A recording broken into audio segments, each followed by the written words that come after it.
সত্যিকার ভালো স্ত্রীর জীবনের সবচেয়ে দামি সম্পদের নাম হচ্ছে তার স্বামী। মাকে, বাবাকে, পরিবারকে সব কিছু ছেড়ে ওই স্বামী নামক শব্দটাকে খুশি করার জন্য সবকিছু ছেড়ে অচেনা এক পরিবারের মধ্যে চলে আসে। সুবহানাল্লাহ।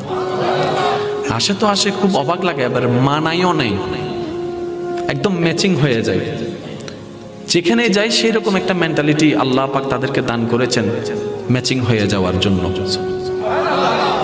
একজন সত্যিকার ভালো বউ তার জীবনের সবচেয়ে বড় নিয়ামত মনে করে দুনিয়ার তার স্বামীকে। কারণ সবাই তার সাথে বেঈমানি করবে, আমার স্বামী কখনো আমার সাথে বেঈমানি করবে না। সবাই আমার হাত ছেড়ে দিবে, আমার স্বামী কখনো আমার হাত ছাড়বে না। এখানে যারা বিবাহিতরা আছেন, আমি ছোট্ট মানুষ হিসেবে শ্রদ্ধার সাথে একটা কথা বলি। এক ঘরের নিচে থাকলে, একই ছাদের নিচে থাকলে অনেক কিছুই হবে, মন মালিন্য, পক্ষে বিপক্ষে, পছন্দ অপছন্দ অনেক কিছুই হবে। এগুলাকে ফোকাস দিয়েন না, ডিভোর্সে যায়েন না। কারণ ডিভোর্স করে যেখানে যাবেন সেখানে যে মহাসুখ পাবেন এরকম কোনো গ্যারান্টি নাই। যেখানে আছেন থাকুন, আল্লাহর রহমতের আশা করুন।